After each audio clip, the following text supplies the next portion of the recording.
দুইয়ের দণ্ডবিধির মোকদ্দমা নিম্ন আদালতে এটা হয়তো কনসিডার করে নাই, নামঞ্জুর করছে। এই মামলার আসামি শামীম ওসমান, জিআইবি শামীম ওসমানের বিরুদ্ধে দিনের পর দিন লড়াই করেছে, নারায়ণগঞ্জকে সন্ত্রাসমুক্ত করার জন্য সব কিছু করেছে। সেখানে এই কথা ধূপে টিকবে না যে শামীম ওসমান আর আইবি একসাথে গিয়ে গুলি করেছে। আইবি she is a leader for eternal period. He is extraordinary, very uncommon, very unusual. সুতরাং এই অ্যারেস্টটাকে আমরা কন্ডেম করি। ভিকটিমকে কেউ হত্যা করে নাই, কেউ গুলি করে নাই, বা ভিকটিমকে কেউ পলিটিক্যালি কোনো কারণে ভিকটিমকে হত্যা করে নাই। She is entitled to get division, এবং ডিভিশনের জন্য আবেদন করছি অ্যাজ পার প্রসিডিওর। ম্যাজিস্ট্রেট সে আবেদনটা ফরওয়ার্ড করেছে। আমরা বেল চেয়েছিলাম, মনে হয় ম্যাজিস্ট্রেটের এই জুরিসডিকশনের আওতায় আছে। জামিন চেয়েছিলাম। 302-এর দণ্ডবিধির মোকদ্দমা নিম্ন আদালতে এটা হয়তো কনসিডার করে নাই, নামঞ্জুর করছে। আর ডিভিশনের জন্য আমাদের যত পেপার ছিল, যে মন্ত্রী পরিষদের যে সার্কুলার ফিরিস্তি আকারে আমরা বিজ্ঞ আদালতে সাবমিট করছি, বিজ্ঞ আদালত সেটা কনসিডারেশনে নিছে এবং তাকে ডিভিশনের বিষয়টা আদেশ করছে। আদালতকে আমরা যা বলছি যে আইবি a lady of clean image, বহুবারের সিটি কর্পোরেশনের মেয়র, তার সাথে যারা কন্টেস্টি ছিল প্রত্যেকটা কন্টেস্টি প্রায় 1 লাখ ভোটে হারছে এবং সে বিজয়ী মানুষ, জীবনে কোনো পরাজিত হয় নাই। তাই তার এই অ্যারেস্টটা জনমনে রক্তক্ষরণ হয়। নারায়ণগঞ্জবাসী দুঃখ পাইছে এই অ্যারেস্টটায়। সুতরাং নারায়ণগঞ্জবাসী খুব অ্যাগ্রিভ, এই অ্যারেস্টটা ঠিক হয় নাই।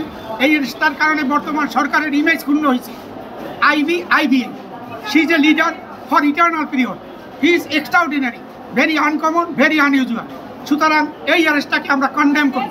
তার বিরুদ্ধে যে 5টা মামলা হয়েছে, আমরা পরবর্তী সময়ে সোল অ্যারেস্টের যে প্রক্রিয়াটা সেটা আমরা সম্পূর্ণ করে আমরা উচ্চ আদালতে যাব। উচ্চ আদালতে গিয়ে তার জামিনের জন্য দরখাস্ত করব। আর ম্যাজিস্ট্রেট অত্যন্ত পজিটিভ একটা অর্ডার দিয়েছেন তার ডিভিশনের জন্য, যে ডিভিশনের যাবতীয় বিষয়গুলো কর্তৃপক্ষকে নির্দেশ দেবেন যাতে সে ডিভিশন পায় এবং সে ডিভিশন পাওয়া হবে।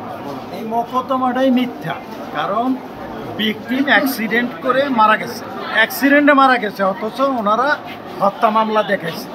আমাদের কাছে ভিকটিম যে মারা গেছে তার সমস্ত ডকুমেন্টস মারা গেছে আমাদের কাছে আছে, যেটা এই ভিকটিম অ্যাক্সিডেন্ট করে মারা গেছে।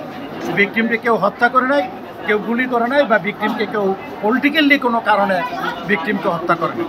এখানে একটা মিথ্যা মোকদ্দমা দায়ের করে বাংলাদেশের সবচেয়ে জনপ্রিয় নেত্রী এবং একাধিকবার সিটি কর্পোরেশনের মেয়র তাকে এই মামলায় গ্রেপ্তার দেখেছে, এবং শুক্রবারে যখন বৃহস্পতিবারে গ্রেপ্তার করে শুক্রবারে যখন বিজ্ঞ আদালতে তাকে উপস্থাপন করে, তখন আমরা যারা আইনজীবী আমাদের এই দীর্ঘ 35-37 বছরের ওকালতের জীবনের অভিজ্ঞতায় দেখছি 3টার আগে কখনো কোর্ট ওঠে না।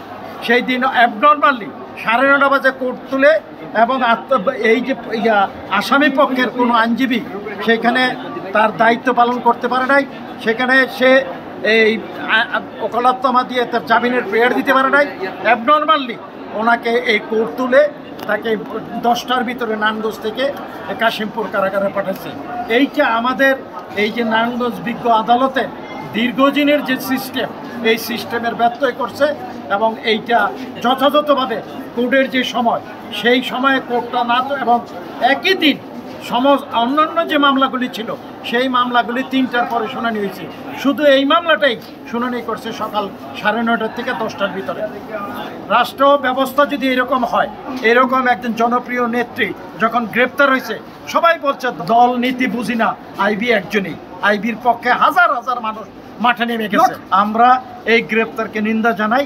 আমরা আইনগতভাবে আমরা সর্বোচ্চ আদালত পর্যন্ত এইটার আইনানুগভাবে আমরা লড়াই করব। এই মামলার আসামি শামীম ওসমান। এখন আইবি কি শামীম ওসমান আর আইবি একসাথে গুলি চালিয়ে এই লোকটাকে হত্যা করেছে? জিআইবি শামীম ওসমানের বিরুদ্ধে দিনের পর দিন লড়াই করেছে, নারায়ণগঞ্জকে সন্ত্রাসমুক্ত করার জন্য সব কিছু করেছে।